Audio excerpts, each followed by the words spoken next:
Oremos antes de empezar, hermano. Sería bueno que tú sigas mostrando un favor hacia tu pueblo, mi Señor, específicamente hacia nosotros y ver Linares, y que todos los temas que estamos estudiando nos lleven a ser una iglesia sana, nos lleven a aprender, pero más que nada, Señor, a aplicar lo que estamos conociendo. Realmente creemos que lo que dices tú en tu palabra, mi Señor, es cómo debemos comportarnos a nuestros deberes como creyentes. Por eso queremos cumplirlo. Pero para esto también necesitamos gracia. Necesitamos gracia para los que explican, para los maestros, para los que exponen tu palabra, pero también necesitamos gracia para los que le escuchan, mi Señor, para que nos des corazones que podamos hacer lo que tú nos demandes hacer. Por eso te pido tu asistencia, tu misericordia en este momento y obviamente por Cristo Jesús. Amén. Hermano, hoy vamos a continuar nuestra clase de premembresía. De igual manera, saber que nuestra clase de premembresía está dirigida también a ser una iglesia sana o bíblica. Esta vez vamos a tocar el tema del sustento de la iglesia y la dividí en dos partes. Hoy día vamos a ver una parte y el próximo domingo vamos a ver la siguiente parte. Y como siempre les recuerdo que estas clases no solamente son para aprender, sino también para aplicar lo que estamos aprendiendo, porque si no, no tiene ningún propósito. Y el sustento que vamos a hablar hoy es el sustento económico. Y hablar de sustento económico en la iglesia es hablar obviamente de dinero, y hablar de dinero siempre es un tema delicado. Si de por sí hablar de dinero es delicado en conversaciones fuera de la iglesia, en el ámbito de religioso siempre hablar de dinero termina siendo también complicado. El tema del dinero es muy delicado y fácilmente podemos caer en dos extremos. El primero que podemos caer es en idolatría y el otro es en negligencia. El primero en idolatría, ¿por qué? Porque Dios advierte a través de su palabra que raíz de todo lo mal es el amor al dinero, ¿cierto? Pero sin duda hay líderes y pastores que se están reuniendo y lo único que hacen y se enfocan es en dinero y en prosperidad económica. Tanto así que lo único que le importa es qué es lo que tienen sus miembros en la cartera y no lo que tienen en su corazón. Estas personas o estas iglesias terminan dando culto bastante humanista y llevan al hombre a únicamente desear estar bien económicamente. Estos hombres, si no prosperan, terminan frustrados y creen que el favor de Dios no está sobre ellos o pueden llegar a pensar que no tienen fe porque no logran su prosperidad económica. Según esta teoría, estas personas que son dedicados, o estas iglesias que conocemos como iglesia de la prosperidad, según esta teoría, los apóstoles y Cristo fueron las personas más desdichadas, porque ellos pasaron bastante calamidades económicas, ¿cierto? Y no tuvieron un bien, por decirlo así, físico en la tierra. Este sería un extremo de lo que es hablar del dinero en la iglesia. Pero hay otro extremo y es la negligencia. Y esto también tenemos que cuidarnos porque este punto también es de igual manera triste y bastante malo. Y yo creo que muchas iglesias o buenas iglesias también caen en este punto, que es la negligencia. ¿Por qué? Porque cerramos los ojos ante el hecho de dar dinero. Es más, si no nos piden, simplemente nos dan. Nos olvidamos de ser comprometidos con la misión del Señor, nos olvidamos de los ancianos que se están dedicando a enseñar y nos olvidamos de ese sustento. Según la clase que hemos visto, el anciano, el obispo, el pastor, su propósito, ¿cuál es?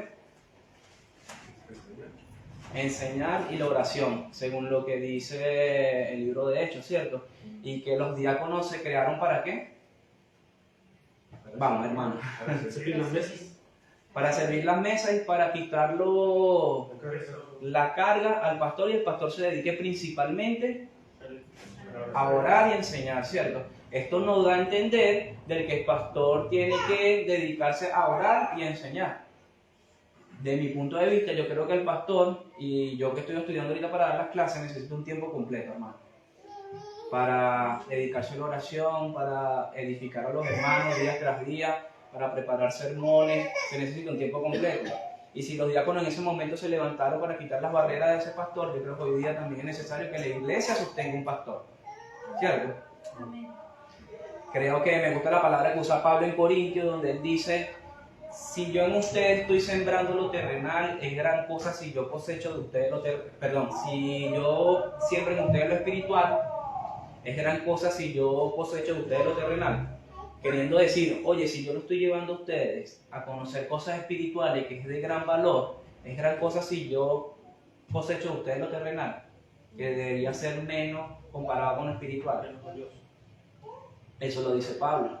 Entonces, a veces nuestra negligencia nos lleva a pensar de que el oficio de anciano o pastor deben cómo se sustentan.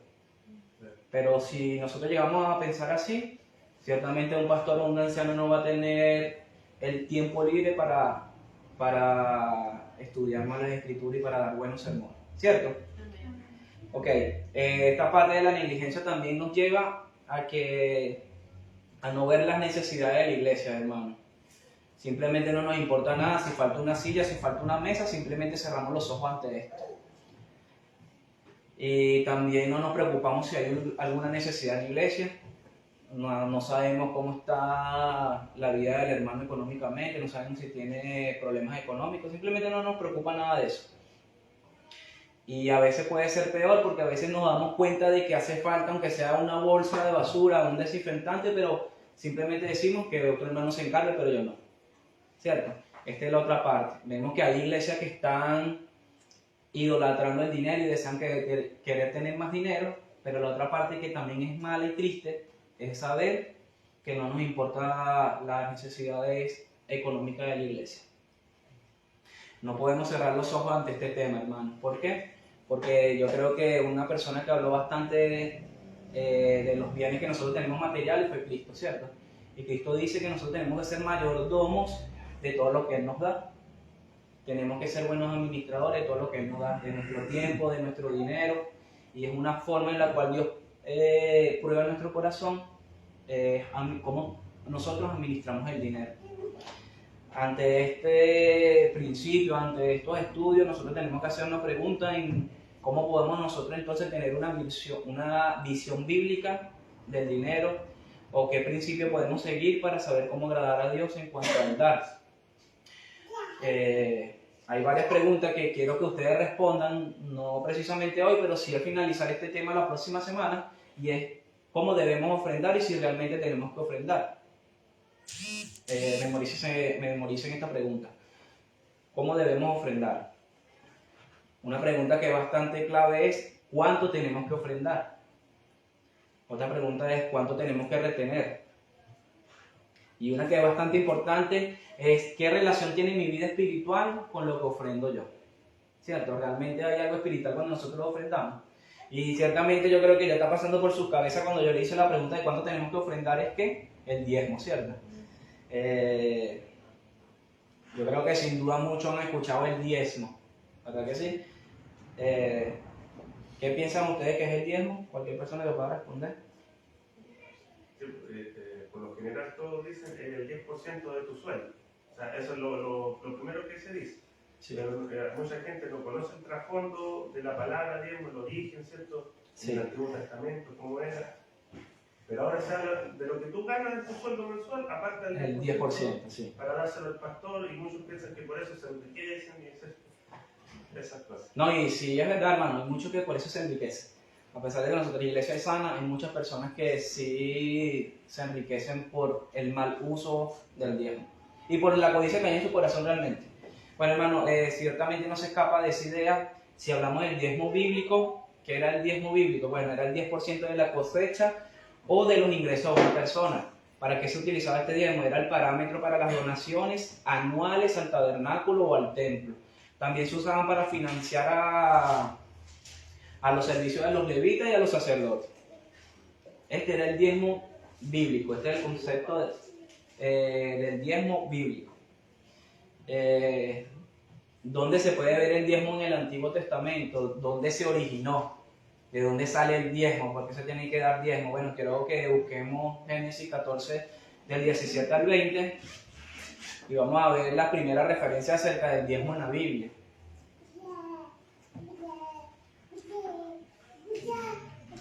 ¿Lo puedes leer, Karina, por favor?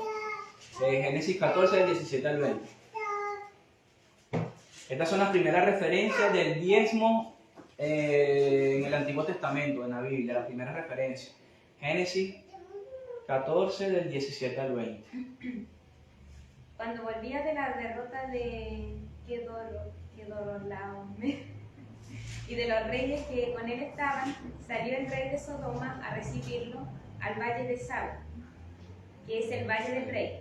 Entonces Melquisedec, rey de Salem y sacerdote del Dios Altísimo, sacó pan y vino, y le bendijo diciendo: Bendito sea Abraham del Dios Altísimo, creador de los cielos y de la tierra, y bendito sea el Dios Altísimo, que entregó tus enemigos en tu mano, y le dio a Abraham los diezmos de todo. Entonces, Sí, lo puedes dejar hasta allí, si esa es la idea. Allí podemos ver una primera referencia acerca del diezmo. Abraham venía de derrotar a unos reyes y venía con un botín. Se le aparece un sacerdote llamado Melquisedec. Este personaje es bastante interesante, porque este personaje va a aparecer en los Salmos y en Hebreos. Pero bueno, no es el tema ahorita. Abraham es bendecido por este personaje, por Melquisedec, y Abraham, si se puede decir, en reverencia a este sacerdote, que le entrega el 10% del botín. De todo lo que traía de la guerra, le entrega diezma, el 10%. Entonces esta es la primera referencia que se puede ver en la Biblia del diezmo. Figúrense también que esto es antes de la ley, aquí no existía ley. También vemos otra referencia que se encuentra en Génesis 28, del 15 al 22. Este lo leo yo.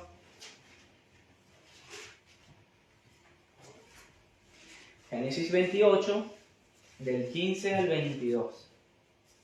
Y se queden allí mismo en Génesis, porque vamos a leer otro versículo. ¿Lo tienen? Génesis 28, del 15 al 22. Dice: He aquí, yo estoy contigo. Esto se le apareció el Señor en un sueño o una visión a Jacob. Dice: He aquí, yo estoy contigo y te guardaré por donde quiera que fueres. Y volveré a traerte a esta tierra, porque no te dejaré hasta que haya hecho lo que te he dicho. Y despertó Jacob de su sueño y dijo: Ciertamente Jehová está en este lugar, y yo no lo sabía. Y tuvo miedo y dijo: Cuán terrible es este lugar.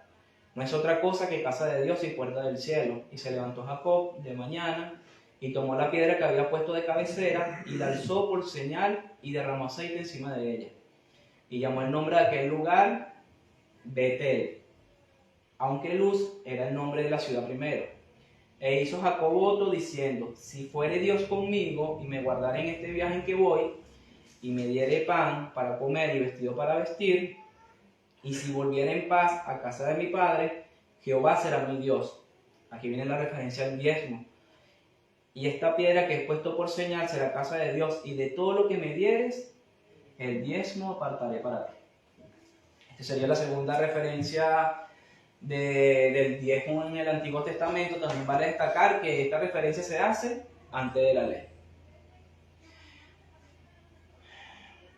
Muchos argumentan que ciertamente no se ve el origen de acá, porque muchos dicen: pero realmente, ¿por qué ellos diezmaron? ¿Por qué tomaron ese 10%? Muchos dicen, teólogos dicen que ellos solamente estaban siguiendo las costumbres de la nación en ese momento, pero a través de la Escritura, ahorita lo vamos a ver en Génesis, parece ser que ellos tenían la ley puesta de Dios en su mente y en sus corazones. Vean lo que dice en Génesis 26, el 5. 26, versículo 5. Aquí aún no estaba la ley mosaica, y Dios dice que Abraham me obedeció y guardó mis ordenanzas, mis mandamientos y mis estatutos y mis leyes. O sea, si pueden notar, allí no estaba la ley, pero sin duda Dios dice que él estaba obedeciendo la ley. Entonces podemos llegar a decir que Dios ya había puesto la ley en sus corazones. E incluso podemos llegar a una conclusión de que antes la ley se podía ofrendar de una manera que agradara a Dios y de una manera que no agradara a Dios, como en el caso de Caín y Abel. ¿Cierto? Y no había una ley que estipulara cómo tú tenías que presentar tu ofrenda. Pero ahora vemos el caso de Caín y Abel, vemos que Abraham diezmó parte del botín y que ahora Jacobo también prometió diezmo al Señor si este lo bendeciría. Pero ahora llega la ley mosaica, ¿cierto?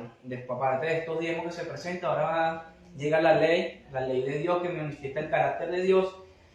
Y cuando llegamos a la ley de Dios, ¿qué nos queda claro? Que el diezmo es el estándar que Dios usa para dar, porque fue el que Dios estableció. Y entender de que para el pueblo de Israel el diezmo le pertenecía era al Señor. El pueblo de Dios ni siquiera pensaba que el diezmo era suyo y que podían hacer con su parte, con ese 10% lo que sea. No, ellos sabían que el Señor le daba un 100% y automáticamente ellos tenían que devolverle a Dios ese 10%. Veamos Levítico 27:30. ¿Lo puedes leer, José Luis? Levítico 27:30.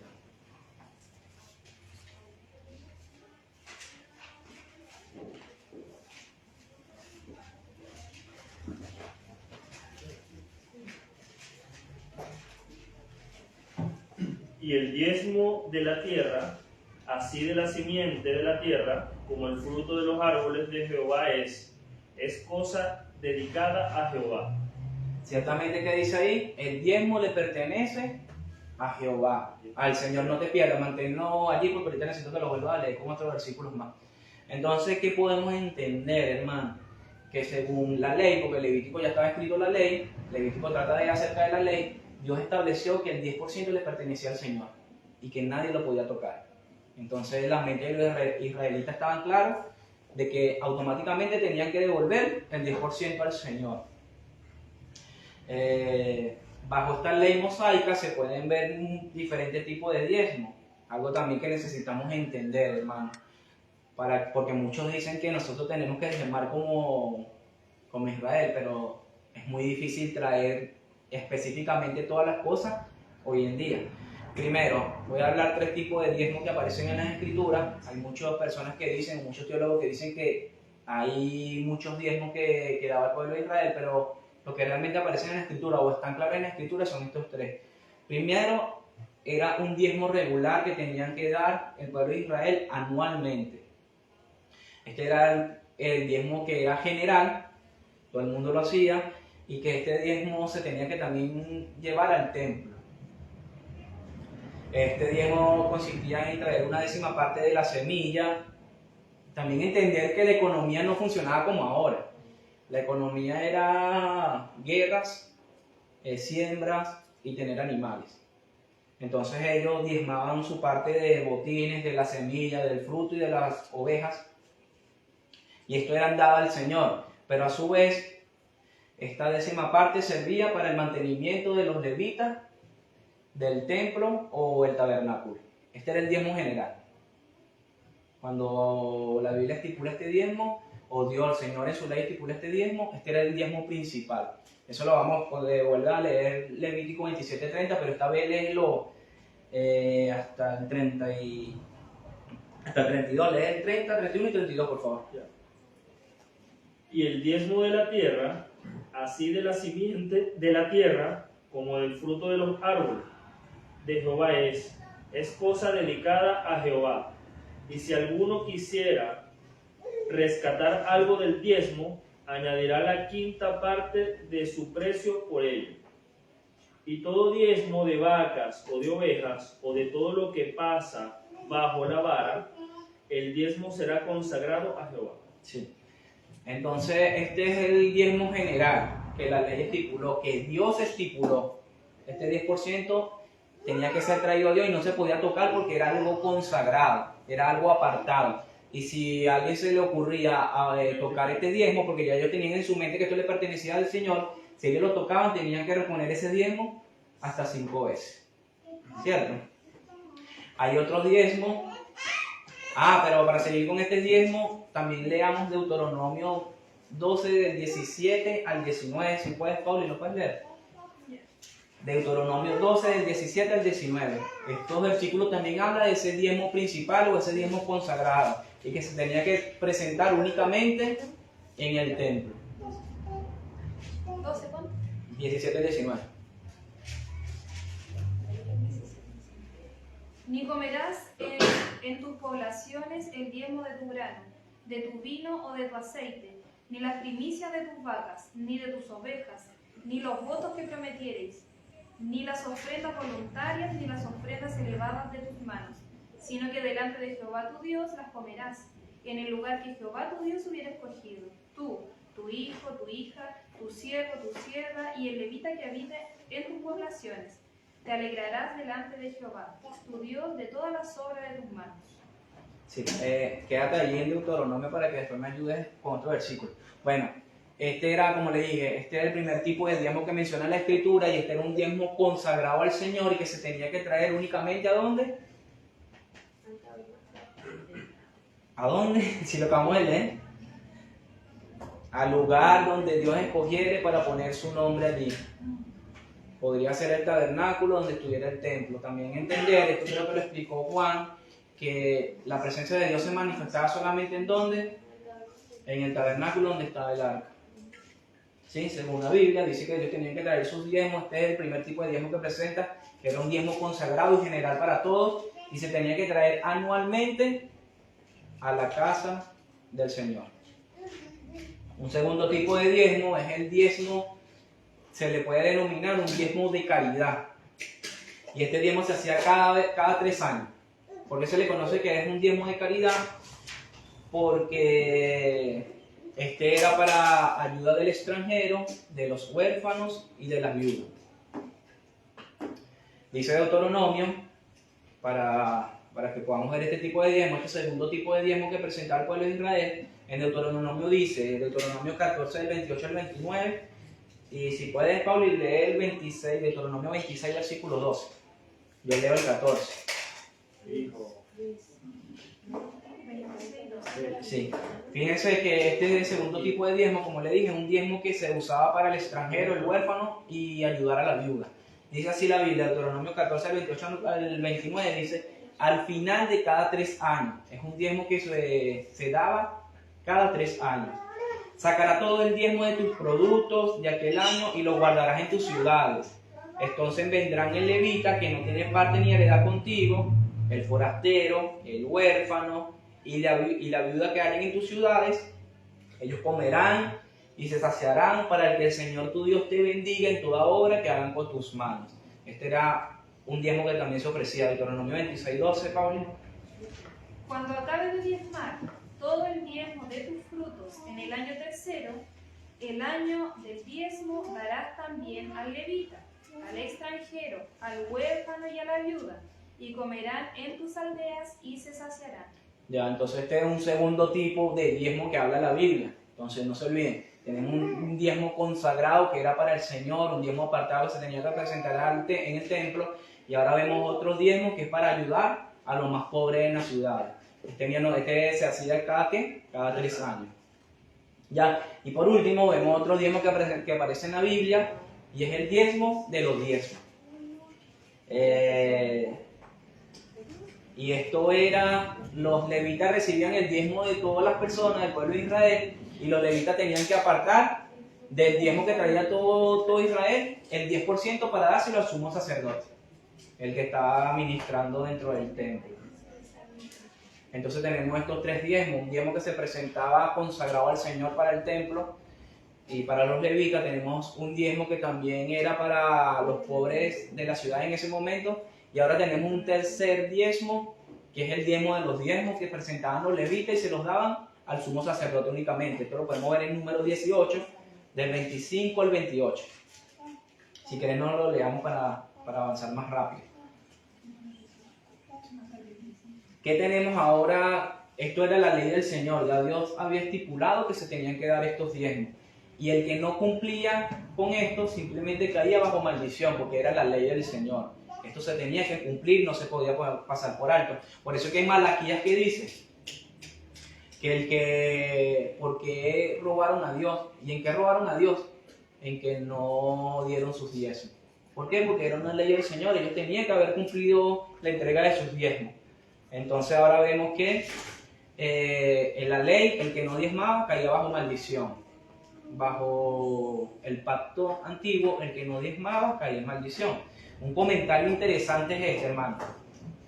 que si estos tres, si analizamos todos los diezmos que se dan o que la Biblia plantea que daba Israel, en realidad lo del pueblo de Israel estuvieron dando más del 10%. Ellos estuvieron dando alrededor de un 20 o un 23%. Aunque podríamos asumir que Israel en el Antiguo Testamento dio un total de 10%, en realidad es difícil discernir cuánto se dio. No podemos detenernos en detalle en este breve artículo, pero algunos piensan que los israelitas daban 14 diezmos durante 7 años. Por lo que nosotros pudimos ver en las Escrituras, se puede decir que los israelitas, en lo que estudiamos ahora, los israelitas daban 3 diezmos alrededor de 3 años. Pero otros estudiosos dicen, y historiadores dicen que los israelitas daban 14 diezmos durante 7 años, otros creen que 12. En todo caso, cuando juntamos todos los diezmos requeridos para el pueblo de Israel, superaban el 10%. El número probablemente es, según los estudiosos, ya van entre el 20 y el 23%. ¿Sí? Definitivamente cuando nosotros empezamos a conocer el diezmo, uno se impresiona y esto nos debe llevar a conocer para que no nos manipulen. ¿Cierto? Estudiar a veces el trasfondo de dónde vienen las cosas ayuda a tener más luz cuando las personas se dirijan con ideas como el diezmo. Definitivamente el diezmo, hermano, hoy día es polémico. Como la Navidad. Hay muchas iglesias que están a favor de poner en práctica el dar el diezmo y hay muy buenas iglesias que ni siquiera lo tocan. Hoy vamos a ver puntos de lo que piensan de las iglesias que están a favor de dar el diezmo y los puntos de los que creen que no es bueno dar el diezmo. Primero vamos a empezar con los que están a favor. ¿En qué se basan ellos para estar a favor de que el diezmo se practique hoy día? Bueno, el primero es que el diezmo todavía permanece como una guía de lo que constituye una porción mínima y razonable. Ellos dicen que sí se puede tomar hoy día porque podría ser considerar un mínimo para dar algo, ¿cierto? Ellos dicen que puede ser una guía que constituye una porción mínima para ser usado hoy día en la iglesia. Los que están a favor del diezmo, ¿qué dicen? Que saben que no se puede aplicar porque fue del pacto mosaico, pero también ellos entienden que tanto Abraham como Jacobo diezmaron y ellos no estaban bajo la ley. Entonces dicen, si ellos no estaban bajo la ley, entonces puede ser que se use el diezmo hoy día, porque si Abraham y Jacobo no estaban bajo la ley, nosotros que no estamos tampoco bajo la ley mosaica también podemos diezmar. Otro, el que me ayuda a buscar Mateo 23. ¿Sí? Esto es un punto que usan muchos a favor. Mateo 23. Hay de vosotros escribas y fariseos hipócritas, porque diezmáis la menta y el eneldo y el comino, y dejáis lo más importante de la ley, la justicia, la misericordia y la fe. Esto era necesario hacer sin dejar de hacer aquello. Obviamente ahí son las palabras del Señor Jesucristo que no menospreció el diezmo que se pueden ver, ¿cierto? Y Él dice, ustedes, hablándole también a los escribas y los fariseos, diciéndoles, miren, ustedes tenían que haber cumplido la ley, y es bien, era necesario que ustedes siguieran diezmando, pero que también requería la ley, la misericordia, la verdad, el amor, ¿cierto? Entonces muchos de los que están a favor del diezmo hoy día, de la práctica del diezmo, se apoyan en ese versículo diciendo que Cristo no menospreció el diezmo, y ciertamente es así, si se puede ver, ahí Cristo no menospreció el diezmo, sino dice que era necesario que siguieran con esa práctica sus oyentes en ese momento. Quizás Jesús decía en eso porque ya era como una costumbre, desde pequeñitos los israelitas, ellos nacían con eso, ya esa modalidad de diezmar, ya era algo en ellos. Entonces los escribas, obviamente, como él siempre exhortaba a los fariseos que eran estudiosos y que cumplían la ley, al pie de la letra, pero no manifestaban la misericordia y la bondad, que es lo que el Señor demandaba. Sí. Y aún se encontraban bajo el pacto. Todavía se encontraban, no había derramamiento de la sangre del Señor, por eso seguía todas las leyes. Sí, es que ese es el punto de los que están en contra. Pero por eso no quería ir hasta allá. Solamente quería enfocarlos a que pudieran ver en los argumentos que se apoyan a los que están a favor de dar el diezmo. Y allí ellos que ven que Cristo nunca menospreció el diezmo. ¿Cierto? Eso es lo que quería enfocarme en eso. Que Cristo cuando dijo esas palabras no menospreció el diezmo. Y muchos dicen como Cristo, que es el nuevo pacto, después vamos a ver en sí de qué se trata este versículo, pero ellos dicen, como Cristo está en el nuevo pacto, entonces Él no menospreció el diezmo. Y ciertamente sí se puede ver, Cristo no menospreció el diezmo allí. Vamos a otro punto, y para mí este es el punto más verdadero que hay para los que creen que dar el diezmo es bueno. Es que cuando llegamos a la ley, queda claro que el estándar, ¿quién lo estipuló? Dios. Este para mí es el punto más fuerte que tienen las personas que quieren practicar el diezmo, o en la iglesia que quieren practicar el diezmo. ¿Por qué? Porque ellos no ven una barrera de aplicar este principio en la iglesia hoy día. Y lo utilizan como el piso o el inicio para dar. O sea, de allí para adelante puedes dar. ¿Por qué este punto para mí es el más fuerte? Porque ciertamente el diezmo se fabrica en la mente del Señor. Como acabamos de ver, el diezmo era para el sustento del templo, del tabernáculo, de los pobres, de ayudar a las personas, a los levitas y a los sacerdotes que eran los encargados del ministerio en ese tiempo. Y cuando Dios dice que necesita, que eso se tiene que sustentar económicamente, Él estipula que se dé el 10%. O sea, el 10% se fabricó en la mente del Señor. Él no dijo que cuando ustedes den, no quiero que sea el 8% o el 5%. No, el 10% lo fabricó Dios. Quiero que ese sea la norma estándar para que ustedes den. Para la ayuda en el Antiguo Testamento, para la ayuda de esos personajes como los pobres, como los levitas, Dios estipuló el 10%. Fue fabricado en la mente de Dios el 10%. Por eso creo que ese es el argumento más fuerte que tienen las personas que están a favor del diezmo. Y fue Dios el que consideró en su sabiduría y en su prudencia que era bueno el 10%. Adelante. Bueno, creo que igual es sabio hacer eso. En la iglesia bíblica existan diáconos que son fieles, no dados a la ganancia deshonesta.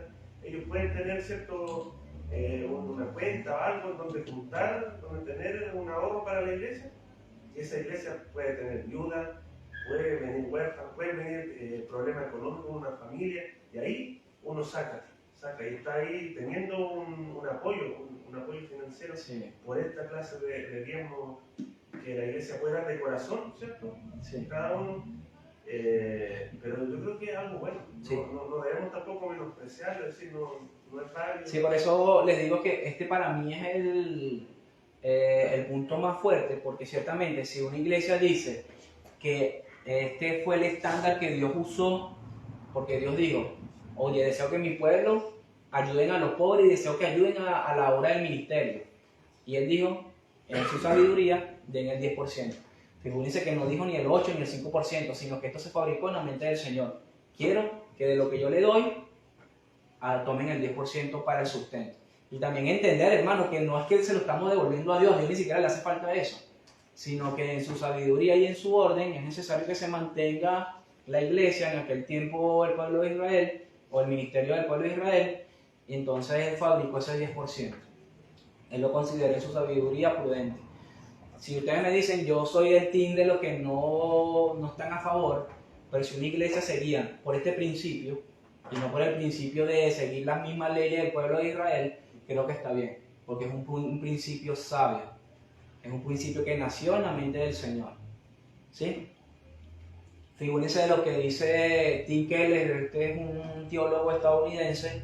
Él dice que todos los creyentes del nuevo pacto, figúrense cómo él le especifica esto, tienen que considerar si dar el 10% es suficiente, ya que todo lo que tenemos es el Señor y nosotros solo somos administradores del 100% que Él nos da. Él dice, un creyente no debería tener tantos problemas en dar, pues todo lo que han tenido es por gracia, y el 10% no debería ser tan gravoso.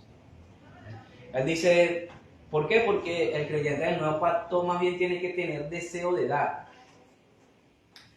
Y Y el creyente del nuevo pacto se tiene que alegrar en dar. ¿Sí? Por eso, hermano, les digo que si quieren añadir comentarios, recuerden que estos estudios hay libertad. Hay libertad para que ustedes puedan opinar, para que puedan comentar algo.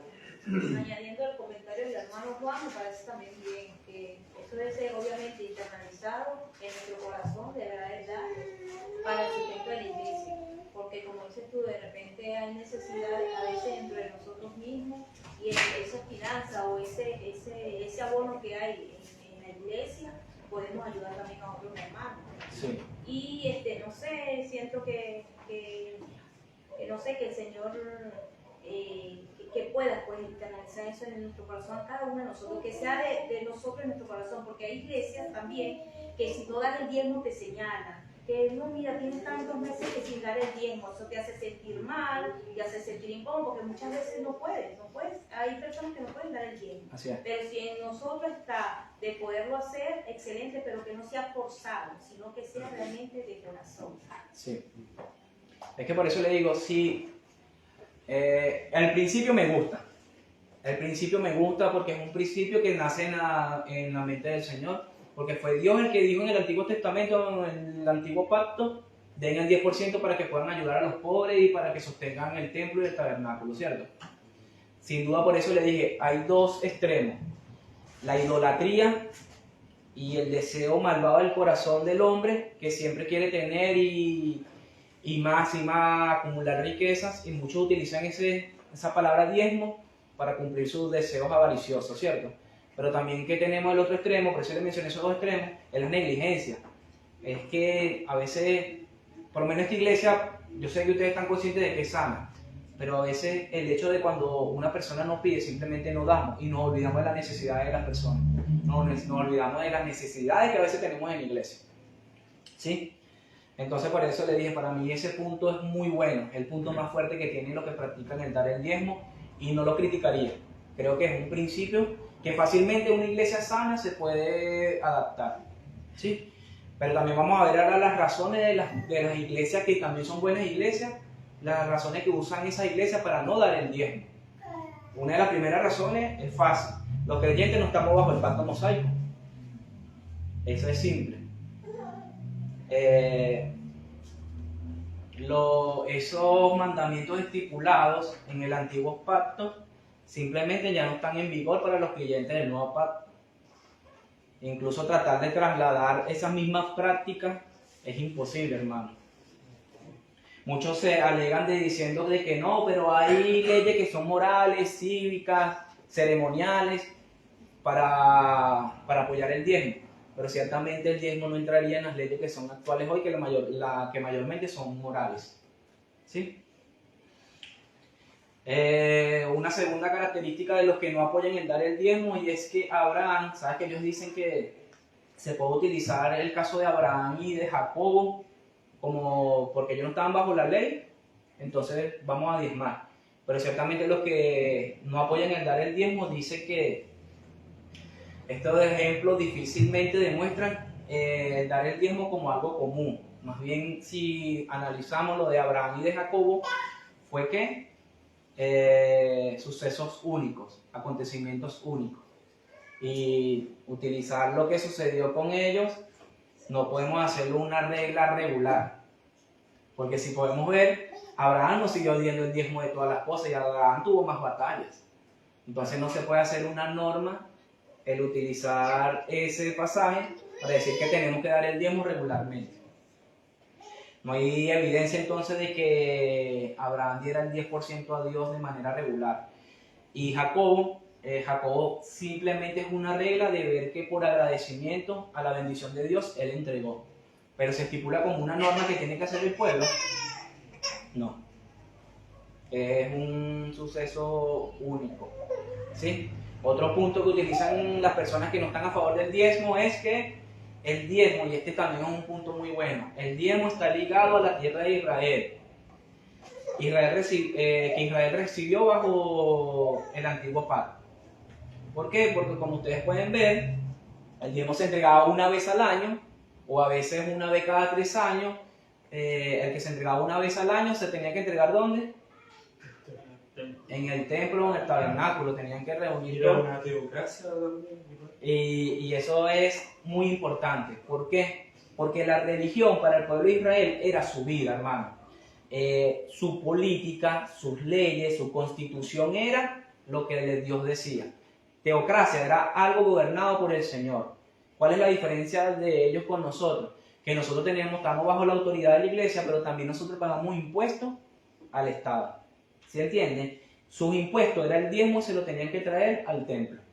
Entonces, nada tiene que ver el pueblo de Israel con hoy día, con lo que somos hoy día. La Jerusalén terrenal ya no es el centro de las cosas de Dios, ¿cierto? Sino es Cristo y su iglesia. Entonces, no tendría nada que ver. También entender, por lo que acabamos de decir, de que si los que se apoyan en el antiguo pacto para obligar a la iglesia a dar el diezmo, entonces ¿por qué no lo dan de manera igual? Y si lo quieren dar de manera igual, tenemos que entender que era más el 10% y era entre el 20 y el 23%. Pero nadie tampoco toca ese tema. Entender también el versículo que utilizó Jesús para apoyar el diezmo, ¿cierto? Bueno, si nosotros por ese versículo creemos que porque Cristo no menospreció el diezmo allí, se tiene que aplicar, pues Cristo también habló acerca del arca y de los sacrificios. Y porque Cristo haya hablado a favor también del arca y de los sacrificios, no podemos creer entonces nosotros ahora que tenemos que ofrecer animales. Y él vino a cumplir la ley. Uh-huh. Entonces su vida cumplió la ley, obviamente, pero luego el nuevo pacto se inaugura con su posterior muerte, hasta la muerte. Sí. Nosotros hemos aprendido a través de las sermones de Juan que todas las cosas ceremoniales o toda la ley se resumen en ¿qué? En amor al Dios y amor al prójimo, y que todas esas cosas que nosotros vimos en el antiguo pacto eran ¿qué? Sombras o un anticipo de lo que iba a venir, y lo que iba a venir era Cristo. Cristo es el cumplimiento de toda la ley. Entonces, ¿por qué Jesús habla del diezmo? Obviamente porque Él es nacido bajo la ley y Él vino a cumplir la ley. Esto es bastante claro. Él guardó la ley porque Él nació bajo la ley, eso lo dice la Escritura. Entonces no podemos tomar las palabras como que Él aprobara el diezmo para hoy día en la iglesia, más de lo que podemos tomarla pues cuando Él habló acerca del altar y nosotros tenemos que sacrificar. Pues no, esto está en Mateo 5, hermano. Cristo dijo que cuando vengas al templo, deja a ofrecer sacrificios, es mejor que te reconcilies con tu hermano. Allí Él menciona acerca de los sacrificios del altar. Entonces, porque Cristo no menospreció allí los sacrificios, ¿vamos a nosotros a hacer sacrificios hoy día? No, porque Cristo es el cumplimiento de todas esas cosas, ¿sí? Y para mí, los argumentos más fuertes que tienen los que no están a favor de dar el diezmo es el Nuevo Testamento. Y es que entender, como le acabo de decir, la ley está resumida en amor a Dios y amor a tu prójimo. En eso se resume la ley. Y cuando tú resumes la ley, tú sabes que tú tienes que entregar todo a Dios y todo a tu prójimo. Entender que cuando hablo de no tener la práctica de dar el diezmo, no podemos entender de que se va a dar menos, sino que más bien se puede dar mucho más. Porque ahora el motivo, lo que nos lleva a dar, es la generosidad y el agradecimiento al Señor. ¿Sí? Pero veamos para que ustedes puedan ver que la palabra diezmo desaparece a través de varios versículos. Necesito que una persona me ayude a leer Hechos y una persona se ubique en Primera de Corintios. ¿Primera de Corintios qué? 16 del 1 al 4.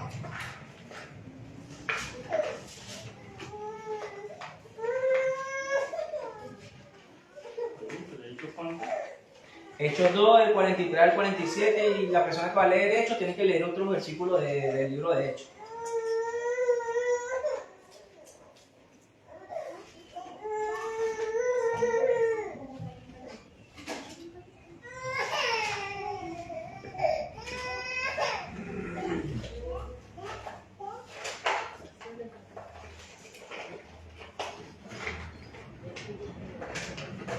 ¿Hechos qué, hermano?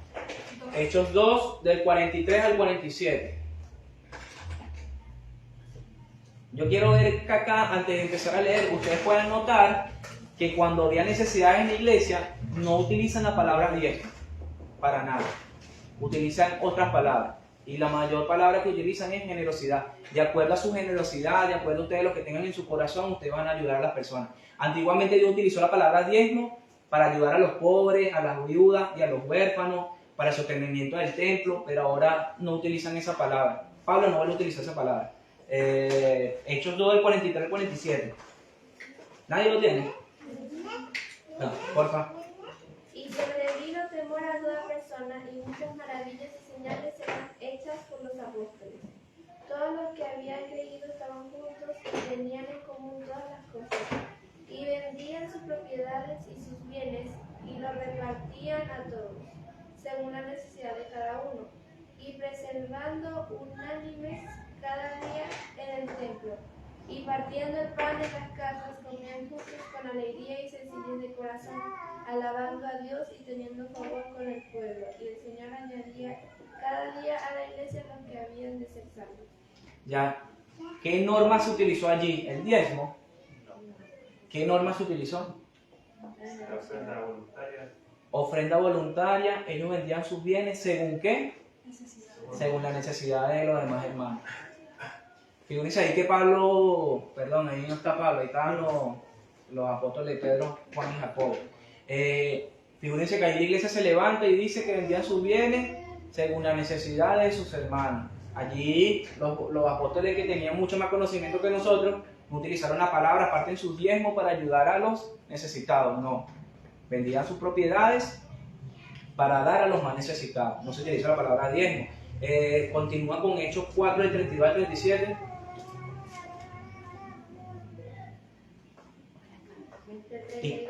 Al 37, y te continúas ahí en el libro de Hechos. 4 del 32 al 37. Y la multitud de los que habían creído era de un corazón y un alma, y ninguno decía ser suyo propio nada de lo que poseía, sino que tenían todas las cosas en común. Y con gran poder los apóstoles daban testimonio de la resurrección del Señor Jesús, y abundante gracia era sobre todos ellos. Así que no había entre ellos ningún necesitado, porque todos los que poseían heredades o casas las vendían y traían el precio de lo vendido y lo ponían a los pies de los apóstoles, y se repartía a cada uno según su necesidad. Vean ahí otro principio. ¿Y sabes qué es bueno estos principios nuevos testamentarios? Que a pesar de que no se habla del diezmo, se habla mucho más del diezmo. Sí, de más. Sí, ¿qué hacían ahora? ¿Cuál es el principio allí de la iglesia? ¿Qué hacían?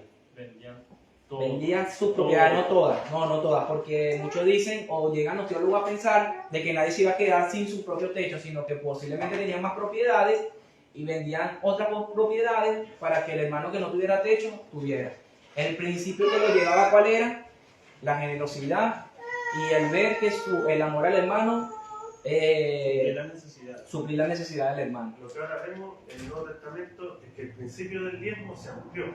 Ya no era solamente el 10% que tú tenías que dar, sino que ahora de lo que tu corazón, de lo que tú ganabas, de tu generosidad, de tu amor para el hermano, de ahí vas a sacar y vas a dar. ¿Para qué? Para sostener a los débiles, ¿cierto? A los huérfanos, a las viudas. Lo mismo que se hacía en la teocracia del Antiguo Testamento, que ahora es llevado a un nivel superior. Eso es. Así es, pero sí, es que ciertamente es así. Ahora parece que es mucho más del 10%, por eso les digo.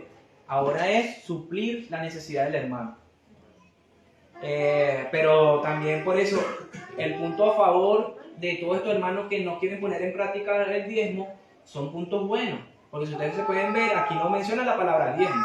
Y pareciera que se desaparece la palabra diezmo, ¿cierto? Porque si fuera el diezmo que se tenía que dar en el Nuevo Testamento, este sería el momento indicado para decir, aparte de sus diezmos, para ayudar a las viudas. Es que pareciera que como que entonces el diezmo es como limitado, mientras que la ofrenda abarca más. Sí.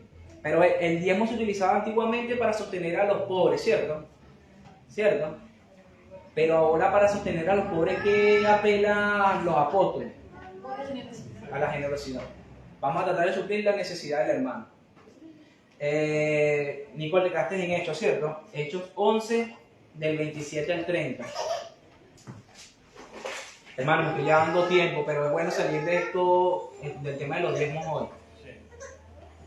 aquellos días unos profetas descendieron de Jerusalén a Antioquía, y levantándose uno de ellos, llamado Agabo, daba a entender por el Espíritu que vendría una gran hambre en toda la tierra habitada, la cual sucedió en tiempo de esclavos.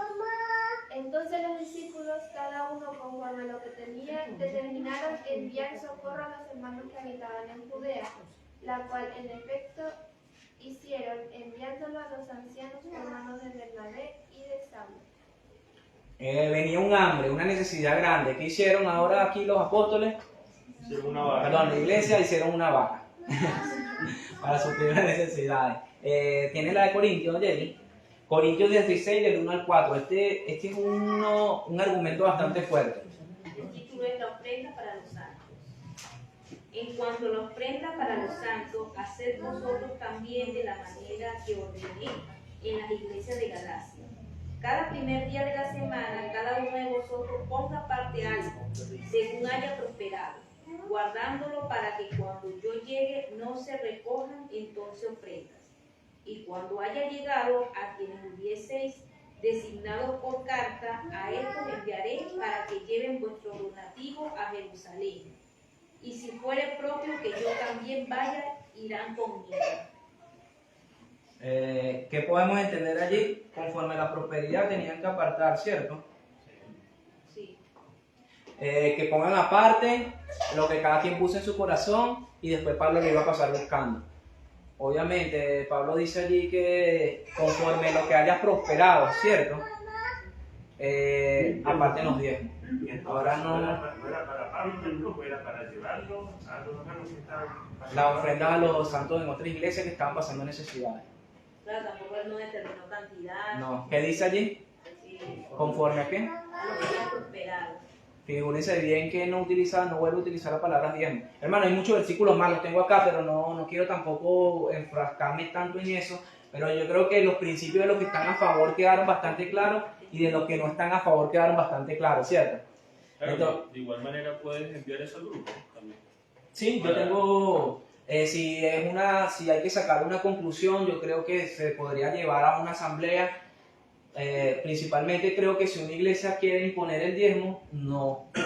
Creo que si abre las puertas al principio del diezmo, sí puede ser, porque como le dije, es algo que se fabricó en la mente del Señor y se puede usar ese 10% como la base para dar. ¿Por qué? Porque Dios, esto fue fabricado en la mente del Señor. Entonces, ¿es obligado el diezmo? Le preguntaban a ustedes. Nunca va a ser. ¿Tiene que una iglesia imponer a que sus oyentes den el diezmo? Para nada, tampoco. Pero díganlo con seguridad, porque por eso estamos estudiando. ¿Cuál es el motivo que nos mueve ahora, hermano, para dar? La generosidad, La la generosidad. generosidad. Sí. Y Y un corazón. tampoco verlo como pecado, porque De acuerdo. lo ponen como un pecado en nuestro corazón. A eso voy también. Nunca puede ser una obligación, nunca tiene que ser una carga, y lo que nos va a motivar es la generosidad, el agradecimiento a Dios. ¿Y sabes por qué no se puede hacer con obligación? Porque la ofrenda que agrada al Señor es el dador alegre. Lo que agrada al Señor es ser un dador alegre. Nada en la iglesia se tiene que hacer por obligación, hermano, porque si no, nunca vamos a entregar algo agradable al Señor. Y aparte, conocer el Evangelio, hermanos, es el principio de conocer todas las demás cosas. ¿Por qué? Cuando nosotros entendemos el Evangelio, ¿qué entendemos? ¿Qué es lo que merecen nuestros actos? ¿Nosotros tenemos mucho más de lo que merecemos? La respuesta obviamente sí. También entender que Cristo, hermanos, cuando vino a favor de nosotros, entregó todo. Primero, no merecemos todo lo que tenemos, hermano. Todo lo que tenemos ahora es por gracia. Y cuando Cristo vino a la tierra, hermano, Él se dio todo. El 100%. Derramó su sangre, dio su vida. Entonces, para que utilicen también ese principio para dar. También entender, hermano, que Cristo pagó en totalidad lo que hablaba del mar. Cristo pagó en totalidad nuestra deuda. Por tanto, ganarse el favor de Dios por medio del diezmo, por medio del dinero, por medio de las ofrendas, estaríamos quitándole a Jesús lo que hizo a favor de su pueblo, ¿cierto? Hermano, mire, esto es necesario que ustedes puedan entender no solamente para este principio bíblico, sino entender que la obra de Cristo es suficiente, hermano, tanto para el pasado, presente y futuro. Entender su evangelio, entender tu posición, te ayuda a entender tu valor. Y eso debería producir en ti paz y agradecimiento. El dinero nunca va a determinar nuestro valor ni lo que somos en la iglesia. Lo determina Cristo. Y cuando tú entiendes eso, tú puedes dejar ir el dinero, hermano. No se te hace tan complicado el dar. Cuando tú sabes que lo que tienes ahora ha sido mucho más de lo que mereces. Entender de que Dios no te va a maldecir, Dios no te va a castigar. ¿Por qué? Porque si eres un verdadero creyente, Pablo dice que ninguna condenación hay para los que están en Cristo Jesús. ¿Cierto? Pero también hay una realidad, hermano. Dios conoce nuestros corazones y sabemos que si hay un ídolo, Dios va a tratar con eso y también te va a disciplinar. Por último, una conclusión mía propia. Yo estuve en una iglesia donde nos poníamos en práctica el dar el diezmo. Tengo entendido, hermano, que la palabra diezmo se está mal interpretando y mal usando hoy día. Pedir el diezmo a los oyentes, para mí, no es una regla. Para mí se es inapropiado por todo esto que está sucediendo, ¿cierto? O si se podría poner en práctica, enseñándole lo que acabamos de aprender en cuanto a su principio, ¿cierto? Allí sí, pero nuevos oyentes que escuchen la palabra diezmo, nuevos oyentes que se les pida dar el diezmo, como que no concuerdan mucho. Lo peligroso es que se lo dan directamente al pastor o líder de la iglesia cuando él no tiene nada que ver con el dinero. O sea, no debería estar preocupado de eso, de recibir, sino los diáconos que están capacitados. Sí, por eso, si se aplica el principio de dar el diezmo, como le dije, no se cierra la iglesia que puedan dar el diezmo, porque su principio es bastante bíblico, si nos podemos dar cuenta, pero obviamente hay que explicarlo, hermano, para que las personas no sean una carga y no lo vean como algo obligado. Y si no se pone en práctica este principio de dar el diezmo, obviamente entonces nos tiene que mover la generosidad y que no hay un necesitado en la iglesia. ¿Sí? Opiniones, si están de acuerdo o no están de acuerdo, para cerrar con eso. Comentarios. No, que el Señor nos ayude a Sí. la necesidad. Sí, realmente, hermano. Y poder aportar a la iglesia. Sí. Claro que quedó claro lo que pusiste, hermano. Y digamos como ese consenso que tenemos que dar con generosidad con el dinero. Muchas veces cuesta eso y el Señor nos prueba a través del dinero. ¿Dónde está nuestro corazón como bien lo pusiste con eso? Ciertamente, si hay ídolos, Dios va a tratar con nosotros, de verdad. Y antes de que Dios trate con nosotros por ídolo de avaricia, es mejor que nos arrepintamos hoy día o en el transcurso de nuestra vida. Que seamos por eso, entender el evangelio para que a nosotros no nos importe tanto el dinero. ¿Sí? Hermano, ya cerremos con oración si nadie más tiene que opinar o tiene un comentario. Ya. Dios santo, estamos agradecidos por tu verdad. Yo creo que tú, más que una obligación, más que traer una maldición a tu pueblo, que sé que para nada eso es posible hoy día para los que están en Cristo Jesús, tú lo que quieres es que nos mueva el agradecimiento y la generosidad, mi Señor. Por eso ayuda a nuestros corazones. Sabemos que nosotros somos una fábrica de ídolos, mi Señor. Por eso queremos que tú trates con nosotros, mi Señor. Ayúdanos a estar al tanto, Señor, y pendiente de la necesidad de la iglesia, ya sea pequeña como un limpiador de silla, como grande como la de colaborar para tener un templo, mi Señor, para el sustento de tu anciano, del pastor de tu esposo. Ayúdanos, Señor, que lo pido en Cristo Jesús. Amén.